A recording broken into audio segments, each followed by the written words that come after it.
Olá, guerreiros! Olá, guerreiras! Tudo bem? Professor Eduardo Galante para dar sequência na nossa missão. Nós já avançamos bastante no terreno, nós já conseguimos muito mesmo aprender com estas aulas. Significa dizer que nós já conseguimos obter diversas informações que nós utilizaremos para destruir a nossa prova. Nós vamos acertar todas as questões. Pronto, acabou, é assim, simples. Eu não abro mão disso, eu não vou desistir de você. Eu sei da sua dificuldade, eu sei da falta de apoio que você tem, eu sei que muitos não te compreendem, eu sei que muitos não te apoiam, mas estes que não te compreendem, estes que não te apoiam, são aqueles que no futuro irão chamá-los de heróis e heroínas. Eles farão questão de contar a sua história, de falar como que você venceu.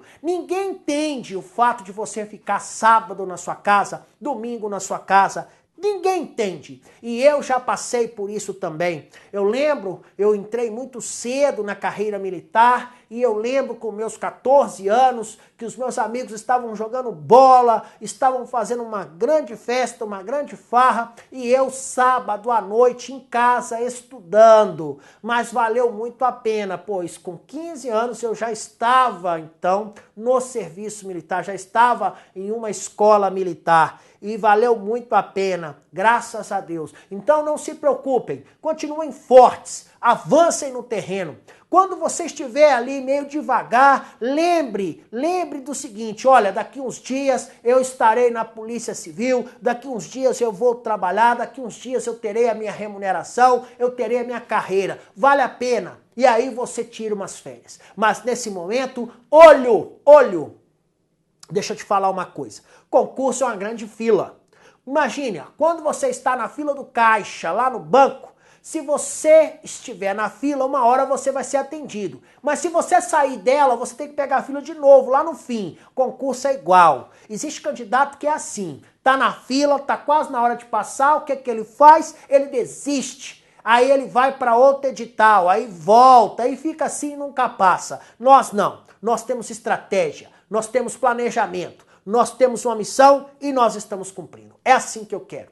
Vamos dar sequência no nosso curso. Nós estamos estudando a Lei Complementar 207 e respectivas atualizações. Nós estamos estudando, então, a Lei Orgânica da Polícia do Estado de São Paulo. Do lindo estado de São Paulo. Gente, o estado que eu amo, vocês não têm ideia. E graças a Deus, é um povo acolhedor. Nós vamos receber aí concursos, aí, candidatos do Brasil inteiro. Se Deus quiser. Beleza? Simbora comigo aqui então para mais uma aula. Vamos lá? Nós estamos na aula 12. Nós estamos estudando a Lei Orgânica da Polícia do Estado de São Paulo. Simbora comigo. É dessa maneira que eu quero você. Forte, vibrante, olho cheio de sangue, pronto para estudar, irrigando. Vamos dar sequência ao assunto processo administrativo. Porém, nós vamos abordar agora uma outra vertente. Qual é? Nós vamos falar dos recursos.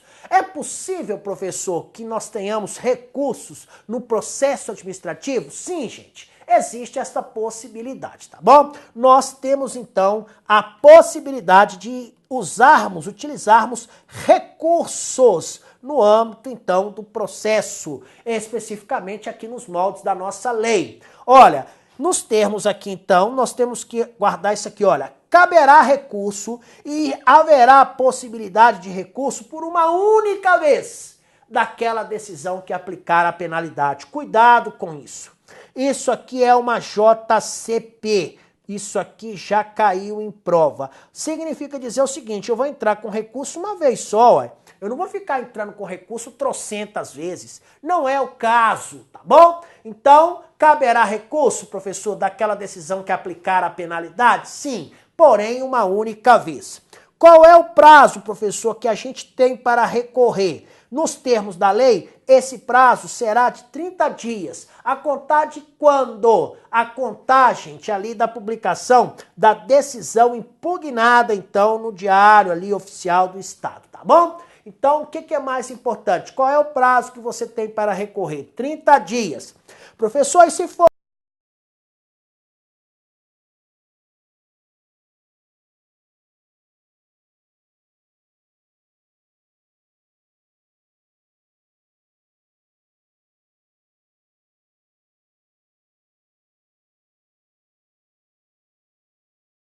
se ela não foi publicada, o prazo será contado, gente, tá? A partir da data em que o policial for pessoalmente intimado da decisão. Então aqui tem um macete para lembrar, facinho. Quando é que começa a correr os 30 dias aí para entrar com recurso? A punição foi, então, a pena, ela foi publicada? Foi publicada. 30 dias a contar, então, dessa publicação. Não foi, professor? Então, se foi advertência e não foi, a partir do dia que o policial foi intimado pessoalmente, beleza? Guardaram isso? Simbora, então, para mais informações. Professor, o que não pode faltar do recurso? Pode ter mais informações? Pode. Mas o que não pode faltar? Não pode faltar o nome, não pode faltar a qualificação do recorrente, não pode falar a exposição das razões, ou seja, por que você está querendo recorrer? O que você viu ali, então, que não está de acordo, ou seja, foi desproporcional ou sequer você era o autor, tinha materialidade? Beleza. Para quem que será apresentado o recurso? O recurso, gente, ele será apresentado à autoridade que aplicou a pena. Isso é uma JCP. Isso já caiu em prova.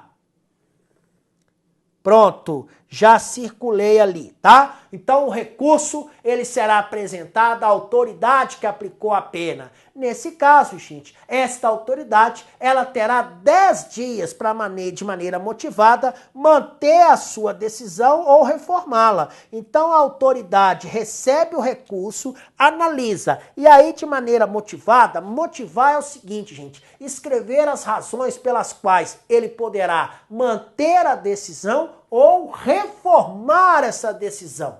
Beleza? Beleza. Não, professor, então, a autoridade, ela fez o seguinte, ela manteve a decisão ou, no máximo, ela reformou parcialmente a decisão. Ela não reformou totalmente. Nesse caso, o que vai ser feito? Será ela imediatamente encaminhada para o reexame. E quem fará esse reexame? O superior hierárquico, tá bom? Então, mantida a decisão reformada parcialmente, nós teremos o quê? O reexame, então, dessa decisão.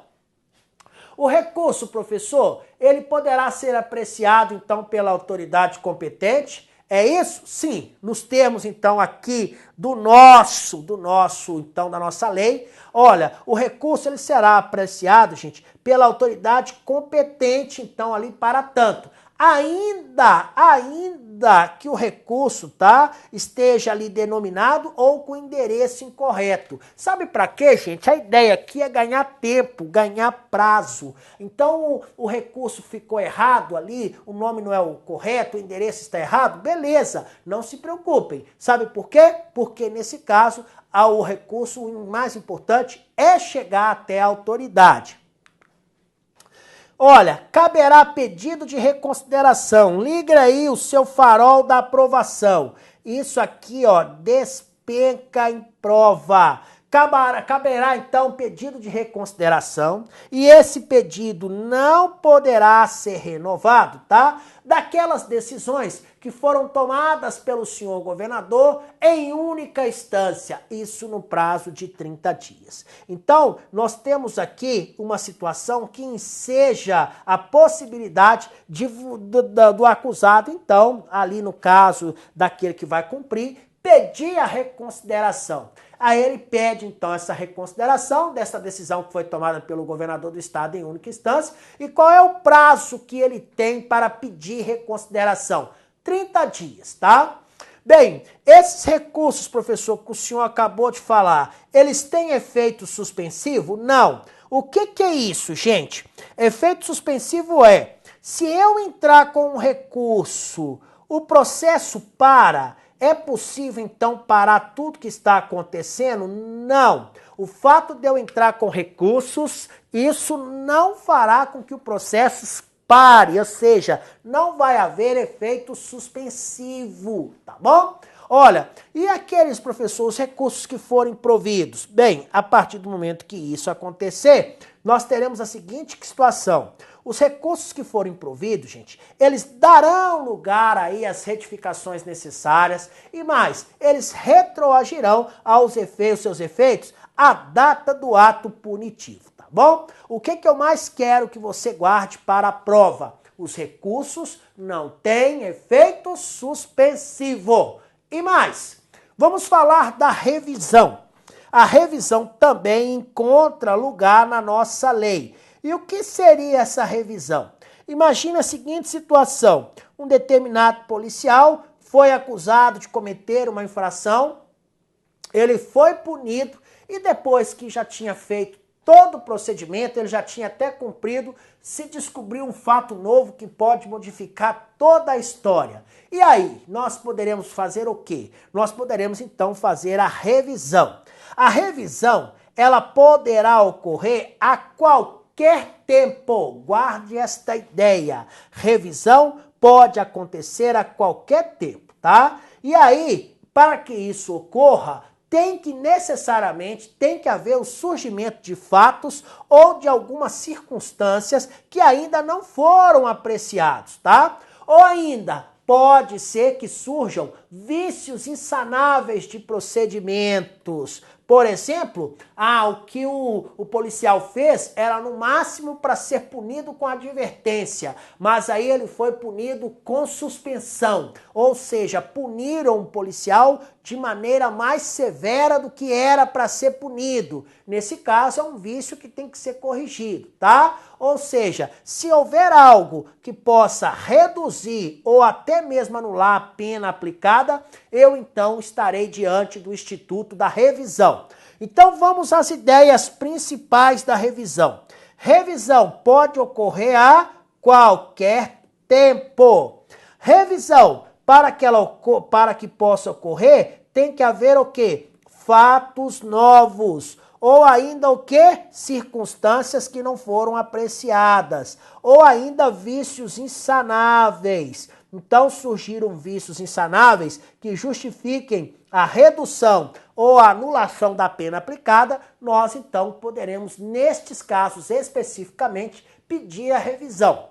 Professor, se o policial simplesmente achar que foi uma injustiça que fizeram para eles, isso aí dá o direito para que o policial entre com pedido de revisão? Não. O mero inconformismo não autoriza a revisão. Nós não temos esta possibilidade. Nós não temos aí, então, a revisão para aquele senso de inconformismo, de mero inconformismo, tá? Olha, professor, eu posso pedir a revisão de um processo utilizando o mesmo fundamento? Não, não posso. Pois se eu já utilizei esse fundamento e já foi julgado, eu não posso utilizar esse fundamento para um novo, então, procedimento. Como eu disse, somente fatos e circunstâncias que ainda não foram apreciados. Os pedidos de revisão, suponha-se que eles não tenham sido ou não tenham obedecido à lei, ou seja, não seguiram essas orientações que eu acabei de falar para vocês. O que vai acontecer? Bem, os pedidos serão indeferidos. Simplesmente isso. Sabe por quê? Se você quer entrar com um pedido de revisão por mero inconformismo, tchau, meu amigo. Isso não justifica não, tá? Ônus da prova. O que é o ônus da prova, professor? É quem deve provar aquilo que foi alegado. Olha, nos termos da lei, gente, o ônus da prova caberá ao requerente, ou seja, quem requerer a diligência é quem vai ter que provar. Pronto, é simplesmente isso. Na revisão, então, o ônus da prova caberá a quem requerer. Olha, a pena imposta, isso aqui é uma JCP, isso já caiu em prova. Então, a pena imposta, gente, ela não pode ser agravada não, viu? Ou seja, se tudo te der errado, vai manter, mas piorar a situação não vai. Não vai haver o agravamento. Olha, a instauração do processo revisional. Como que se dará a instauração do processo revisional? poderá ser requerida de maneira fundamentada, tá bom? Isso será feito, então, pelo interessado. O interessado faz o requerimento fundamentado, apresenta fatos novos, apresenta circunstâncias que não foram apreciadas, apresenta ali alguma coisa que comprove que houve um vício insanável. Ah, professor, mas e se o policial já faleceu? Ou se ele ficou incapaz? Nesse caso, quem poderá entrar com processo de revisão? Nesse caso, gente, o processo de revisão poderá ser impetrado pelo curador, pelo cônjuge, pelo companheiro, pelo ascendente, tá? O ascendente, então, é o pai, a mãe, por exemplo, ou o descendente, o filho, ou ainda pelo irmão. Evidentemente que aqui está o pega. É sempre por intermédio de advogado. Então, pedido de revisão, tá? O processo revisional, ele sempre dará entrada por um advogado. Como eu disse, pode ser pelo próprio policial, ou se o mesmo for falecido ou incapaz, por aqueles que eu acabei de falar. Cônjuge, companheiro, ascendente, descendente ou irmão, mas sempre por intermédio de advogado. O pedido, ele será instruído com provas. Estas provas, tá? Necessariamente são aquelas que o requerente, então, deverá ter em mãos, ou seja, ele deverá possuir, ou caso ele não tenha, ele deverá indicar, olha, eu tenho certeza que esse documento vai provar a minha inocência, mas eu não tenho, mas eu sei aonde ele está. Ou seja, ele apresenta ali os documentos ou ele indica onde poderão ser obtidos. Isso é necessário. Professor, existe exame de admissibilidade do pedido de revisão? Existe. O que é o exame de admissibilidade? É o seguinte, a autoridade vai pegar o pedido de revisão, vai observar se tudo foi cumprido, vai observar se tudo que está ali, então, na lei foi cumprido. E aí, quem vai fazer isso? A autoridade que aplicou a penalidade. Então, se cair na nossa prova, o pedido de revisão tem o pedido de revisão, ele tem exame de admissibilidade? Sim. Quem fará, então, o exame de admissibilidade do pedido de revisão? Vai ser feito pela autoridade que aplicou a penalidade. Ou, caso a situação já tenha sido objeto de recurso, será feito, então, por aquela autoridade que confirmou o recurso. Professor, pronto, deu entrada no pedido de revisão e aí foi deferido o processo, ou seja, o que o policial pediu, ele conseguiu, ele provou ali então que havia de fato um motivo para entrar com o pedido de revisão. Nesse caso, gente, este processo aí de revisão, ele será realizado pelo delegado de polícia de classe igual ou superior ali a do acusado e que necessariamente não tenha funcionado no procedimento disciplinar de que resultou ali a punição, tá bom? Então, foi deferido o processo de revisão? Beleza. Quem vai realizar? Será realizado pelo delegado de classe igual ou superior a do acusado. Cuidado com esta informação. E mais... Recebido o pedido, professor, quais serão as próximas providências? O presidente, gente, imediatamente vai apensar esse procedimento aos autos originais. Ou seja, ele vai pegar esse pedido de revisão que foi deferido e vai apensar, vai colocar junto dos autos originais. E aí, no caso, vai notificar ali o requerente, para isso haverá um prazo de 8 dias, para que ele possa, então, oferecer ali as testemunhas, ou ainda, para que ele possa requerer ali a produção de outras provas que ele entende que sejam necessárias. Bem, no processo de revisão, vai se seguir tudo aquilo que é feito no processo administrativo.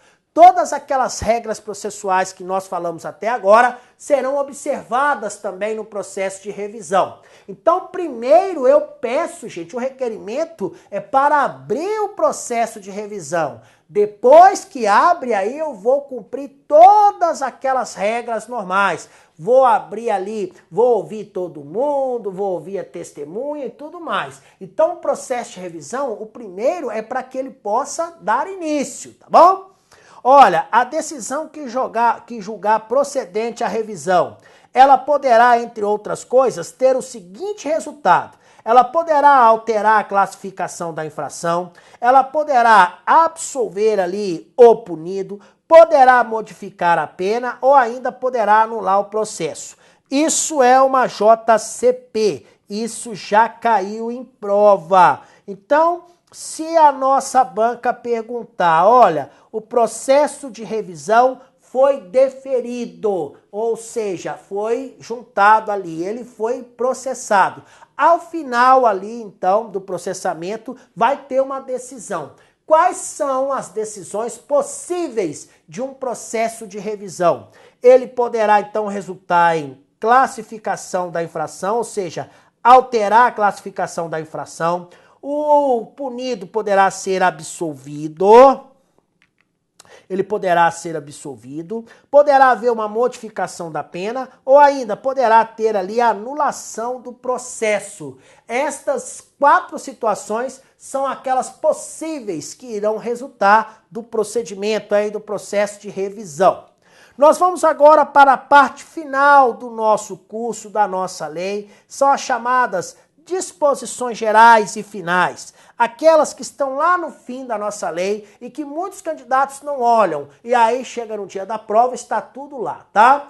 Como são feitas a contagem dos dias? Os dias aqui nesta lei são contados corridos, ou seja, não há suspensão nem interrupção nos fins de semana aí feriados, tá? Como que é feita a contagem dos prazos, professor? Nós vamos excluir o dia que começa e vamos incluir o dia do vencimento. Então, por exemplo, se o prazo começa dia 18 de março, eu excluo o dia 18 de março e incluo o dia do vencimento, beleza? Então, é isso que deve ser feito. E será prorrogado quando cair ali sábado, domingo ou feriado, tá? Ou dia que o expediente for facultativo. Nós teremos na polícia uma importante divisão, uma importante seção, que é aquela que trata dos recursos humanos. Este órgão, no caso, ele vai cuidar da coordenação, da orientação técnica, do controle. Ele, então, todas as atividades de administração de pessoal da Polícia Civil estará a cargo do órgão setorial de recursos humanos da Polícia Civil.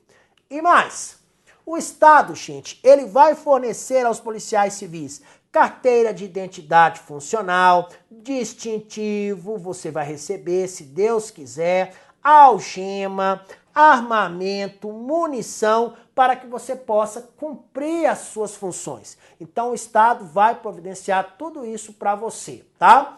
Olha, como que será elaborada, professor, a carteira de identidade funcional? Ela será elaborada, evidentemente, seguindo as normas, ou seja, em obediência às leis, aos procedimentos legais, tá bom? E isso tudo, inclusive, encontra respaldo na legislação federal para a emissão da carteira de identidade. E mais, por que é importante essa carteira? Porque ela dará direito ao porte de arma e ao uso de distintivo. Então, com essa carteira, você terá acesso, você terá direito ao porte de arma e também ao direito do uso do distintivo. E mais, significa dizer que terá fé pública. E esse documento, inclusive, terá validade como identificação civil. Então, a identidade, a carteira funcional, não é simplesmente um documento, é mais do que isso, gente. Significa, entre outras coisas, a alma de ser policial. E eu quero que você imagine você com a sua na mão, se Deus quiser, para que você possa cumprir essa missão nobre que Deus te deu. Meninas, meninos, todo mundo, tá bom? Professor, olha, a carteira de identidade funcional, ela também terá nos aposentados, policiais aposentados, também terão uma carteira funcional? Também, tá? Evidentemente que lá vai estar mencionado o fato de serem policiais aposentados. Mas sim, terão também, evidentemente. Beleza? Esta lei complementar, ela se aplica ao que nós falamos até agora aqui, no que couber, se aplica aos inativos? Se aplica também, tá? Então, tudo que nós tratamos até agora aplica-se sim aos inativos. Meus queridos heróis, verdadeiros guerreiros e guerreiras, nós então, ao longo destas aulas, abordamos todos os aspectos teóricos importantes, tudo aquilo que é necessário para que você possa fazer uma boa prova. Eu não dispensei os seus resumos, eu não dispensei. Eu quero que você faça todos estes resumos aos quais eu sugeri. Eu quero que você tenha um planejamento, pois no planejamento você vai contemplar a leitura diária de um destes resumos. Você vai praticar, você vai realizar exercícios. Nós vamos resolver questões. Inclusive, repito, eu elaborei algumas para vocês e, se Deus quiser, você vai mostrar que você é capaz e vai acertar todas elas. Repito, um concurso ele não é uma coisa de uma única fase. Você tem que estar preparado para todas as fases, mas isso eu tenho certeza que você está. A mim, professor, cabe orientá-los nesse sentido, pois eu já passei por esse caminho. Eu sei muito bem que caminho é esse e com riqueza de detalhes. Eu conheço cada palmo deste chão, pois já passei por eles por diversas vezes. Posso garantir a vocês, é algo que vale a pena. Então não desanimem. Se nesse exato momento você ainda não fez o resumo de alguma das nossas aulas, vá lá, senta. Professor, é meia-noite, amanhã eu tenho que trabalhar às 7 horas da manhã. Mas você vai ter uma vida para descansar. Vai lá e faz esse resumo, pois eu quero você no hall de aprovados. Eu não desisto de você. Isso para mim não é uma videoaula não, viu? Isso para mim é uma maneira de estar aí do teu lado, mostrando para você o caminho da aprovação. E é justamente isso que eu quero cada vez mais que você compreenda. Vá com esse espírito para a prova e prepare-se para, se Deus quiser, ter a sua carteira funcional, ok? Vou ficando por aqui, um enorme beijo no coração de todos vocês, fiquem com Deus, até a nossa próxima aula, gente. Tchau, tchau.